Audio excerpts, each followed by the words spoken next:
Mobilisation générale au niveau du Stade Toulousain, on l'imagine. Et pour en parler, le président du Stade Toulousain qui est avec nous en direct, et on le remercie, c'est Didier Lacroix. Didier Lacroix, bonsoir. Bonsoir à tous. Bon, dans quel état d'esprit, président, vous vous trouvez ce soir, malgré la défaite ? Il y a bien sûr de la déception. Le stadium de Toulouse était plein, il y avait 31 000 personnes. Il faut savoir que c'était quand même notre premier match de Coupe d'Europe à domicile, puisque l'organisateur nous avait pas laissé le loisir d'avoir fait le moindre match à domicile. Donc on avait beaucoup de plaisir à retrouver la Coupe d'Europe devant notre public. Malheureusement, un fait de jeu et un résultat négatif dans cette première manche. Ouais, et des blessés, parce que c'est vrai qu'on a vu Alban Placine sortir sur civière. C'est vrai que il y a eu Sofiane Guitoun aussi qui est voilà, c'est une journée difficile aussi pour l'équipe. Oui, c'est pas du tout une belle journée, mais encore une fois, on est qu'à la mi-temps de cette confrontation. Je remercie Philippe qui nous renouvelle sa confiance pour pouvoir essayer d'aller à Belfast aller chercher un petit exploit, bien entendu. C'est tout le mal qu'on peut se souhaiter. En tout cas, on va y aller de façon très revancharde, bien entendu. Mais au-delà de la déception, on va garder en tête l'état d'esprit dans lequel nous avons joué à 14 contre 15. Encore une fois, c'était compliqué. On aurait aimé enflammer le stadium jusqu'au bout sur cette dernière action.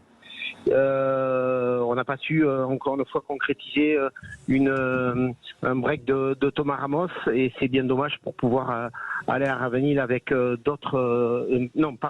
à Belfast avec peut-être un petit avantage. Maintenant, il faudra gagner de 7 points là-bas. Didier Lacroix, on s'est inquiété pour Alban Placine lors de la rencontre. Est-ce que vous avez des premières nouvelles à nous donner ? A priori, on craignait une luxation sur sa première expression. Ça semble pas être ça.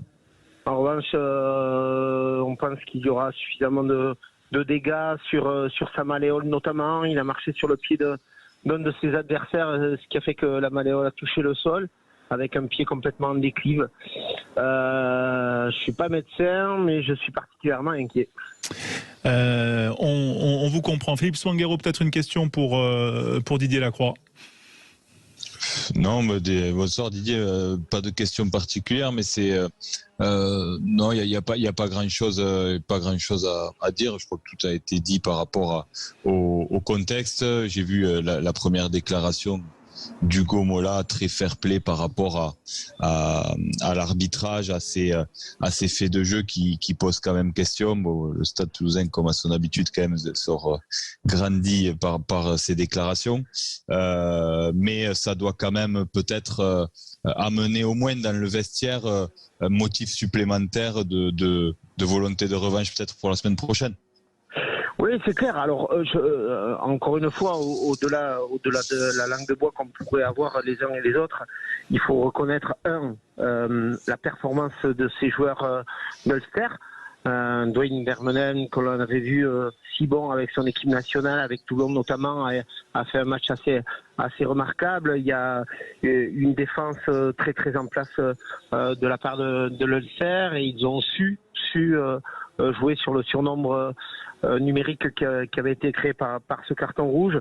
Concernant Monsieur Barnes, franchement, j'ai pas de rancœur. Je pense qu'il faut qu'on arrive à passer au-dessus de ça. J'ai peut-être un bout de regret sur la dernière action. Il me semble qu'ils sauvent un peu leur peau avec peut-être une position qui pouvait être critiquable. Mais encore une fois, le match ne bascule pas là-dessus. Il faut pas aller chercher des excuses derrière le type d'arbitrage. Il faut qu'on s'en sorte différemment.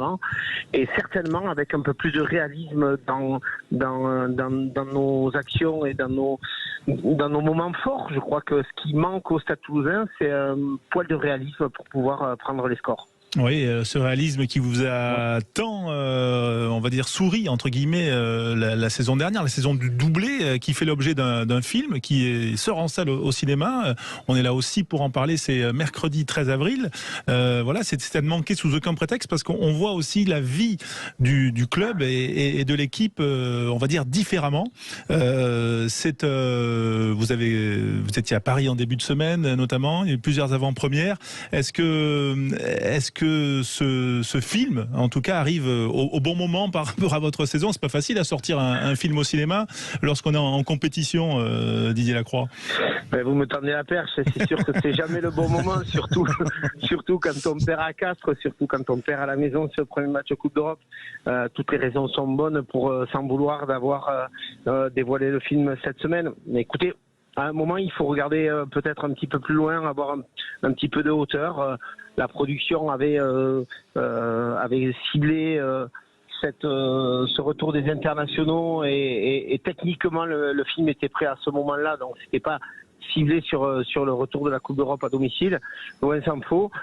Écoutez, le film, c'est encore une fois un clin d'œil à notre public qui nous a tant manqué pendant la période de Covid. On avait ouvert la porte des vestiaires pour pouvoir faire un bout d'inside et pouvoir s'exprimer différemment vis-à-vis de notre public. C'est allé un peu plus vite que prévu, puisqu'on pensait attendre les 3 ans et une série. Entre-temps, la production a choisi de faire un film.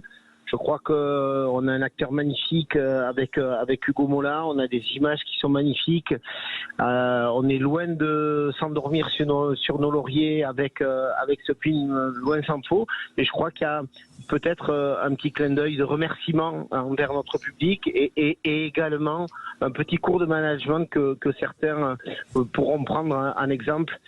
Encore une fois, si on continue à gagner. Ouais, et justement, il y a un nouvel épisode avec le déplacement la semaine prochaine, parce que c'est vrai que là, il y a plein de motifs et de leviers pour. Je pense que Hugo peut faire un bon discours, mais même si les joueurs seront sans doute motivés facilement avant d'aller à Ravenil. Ce qui ressort quand même du film, c'est la force de l'institution, tout ce qu'elle inspire pour chacun des joueurs. Il y a quand même pas mal de joueurs étrangers, mais on sent que c'est plus fort que tout, quoi. Et ça, c'est ce qui ressort tout au long du film, Didier. Écoutez, c'est ce que l'on nous a enseigné dès le plus jeune âge à l'école de rugby du Stade Toulousain et sur chacune des équipes. Philippe a eu excuse-moi de dire, la chance de jouer dans ce club et de sentir ce parfum si particulier, cette adhésion à ce maillot et à ce club. J'espère qu'elle transpire suffisamment dans le film. Encore une fois, le film dépassera les résultats de court terme, même si encore une fois on ne souhaite pas sortir de la compétition la semaine prochaine, loin s'en faut. Il y a une fin de saison qui est assez incroyable, qui doit compenser une période de doublons et certains matchs que l'on a perdus au bras de fer dans les dernières minutes. Encore aujourd'hui, on aurait certainement pu l'arracher. Il faut qu'on retrouve ce réalisme, cette capacité à gagner même dans les dernières minutes. Pour l'instant, on perd nos bras de fer, mais on va tout faire pour revenir et soigner ce détail et essayer d'être de nouveau, encore une fois, plus victorieux, y compris sur ces dernières minutes. Question de Julien Thomas, consultant Sud Radio. Salut Didier. Je voulais déjà, par rapport au film, dire que, en fait, c'est même pas une question là pour la première, c'est que souvent les caméras dans des clubs pro sont refusées et surtout on passe 1 heure pour juste faire un petit reportage pour l'information. Alors je félicite quand même le Stade Toulousain du fait que les portes aient été ouvertes, parce qu'un film ça a duré des mois à mon avis avant d'avoir les images comme ça et dans l'intimité surtout du vestiaire qui est rare. Donc sur ce point-là, félicitations. Mon second point, il est plus sportif. Du fait que les matchs par le Covid étaient reportés, donc les vacances, du coup, moindres, on va dire, par rapport à d'autres, l'enjeu du championnat et de la Coupe d'Europe reste le même à vouloir tout rafler, ou il y aura peut-être un objectif prioritaire? Oui, d'évidence, on a certainement aujourd'hui à payer les conséquences, encore une fois, je le disais, de ces 2 matchs, l'un reporté puis annulé, l'autre annulé, et mon coup de gueule était assez fort, tant qu'il me paraissait anormal vis-à-vis du règlement. Ça nous aurait empêché de jouer certainement à domicile au premier match. Écoutez, c'est comme ça, il faut qu'on l'assume pleinement. J'ai juste pas envie médiatiquement d'aller trouver des excuses derrière nos prestations. Il faut qu'on trouve nos solutions en interne. Il faut qu'on le fasse avec beaucoup de résilience. Peut-être que ne croyez pas que j'ai l'esprit trop tranquille et rassurant dans ma tête à l'heure où je vous parle, loin s'en faut.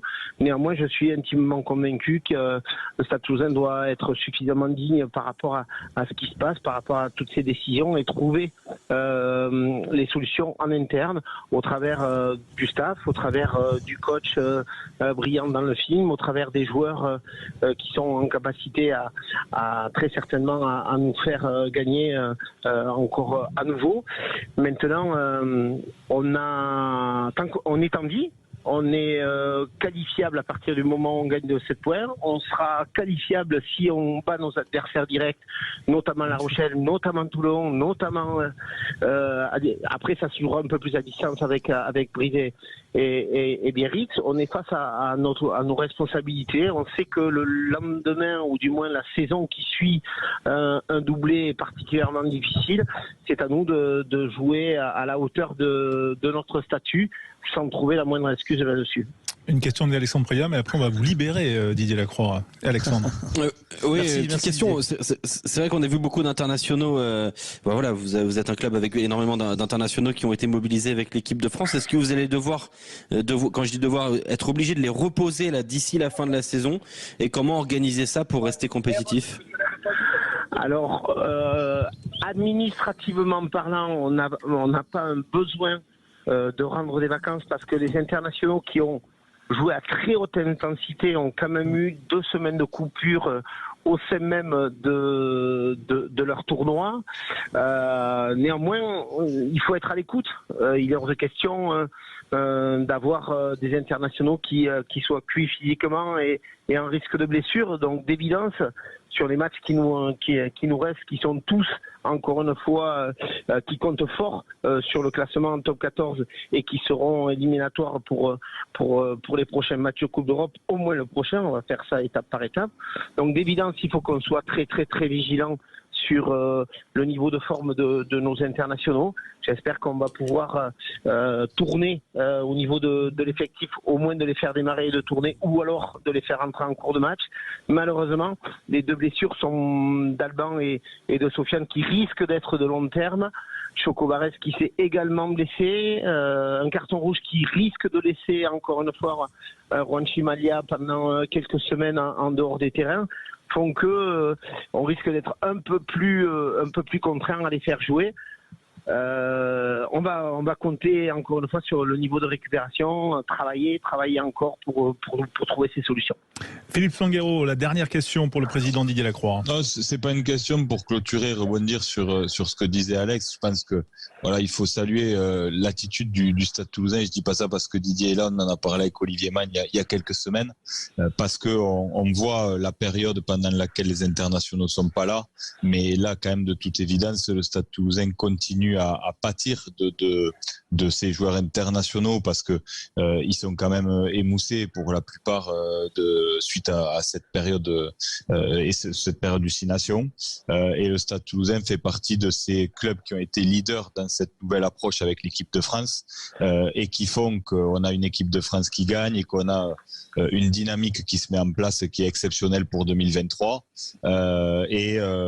Finalement, on les entend pas beaucoup se plaindre parce que ils en pâtissent quand même bien plus largement que la seule période lors de laquelle on voit les joueurs rejoindre l'équipe de France, parce que en management, il faut manager ça en amont avant qu'ils rejoignent l'équipe de France, en aval quand ils rentrent, et donc finalement c'est quasiment 50% de la saison qui est pénalisée par la performance sportive par ces internationaux, mais en tous les cas ça sert grandement le rugby français et je pense que c'est quand même de très bon augure pour la suite et tout ce que ça doit faire rejaillir sur tout notre sport, que ce soit le top 14, la Pro D2 et aussi surtout le rugby amateur. Voilà.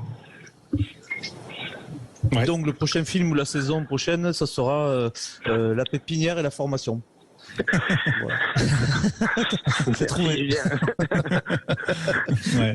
Ben, ça serait un beau sujet, et c'est vrai qu'on imagine la richesse d'ailleurs du film, qui est riche en 1h50 je crois, mais qui en plusieurs épisodes aurait été sans doute tout aussi passionnant. Merci Didier d'avoir été avec nous en tout cas. Bonne soirée, on espère que dans l'avion la semaine prochaine, comme dans le film Retour du Munster l'an dernier, les joueurs pourront boire un petit coup au fond, et qu'après il y aura un petit coup de gueule du président. Mais c'était justement un 8e de finale victorieux à l'extérieur. Celui-là, il faudra non seulement qu'il soit victorieux, mais de plus de 7 points. Par contre, je vais me positionner au fond du bus comme ça, et en essayant de ne pas me tromper entre un bus et un avion. Pourtant, ça se ressemble pas tant que ça. Ouais. Sauf en attitude, a priori.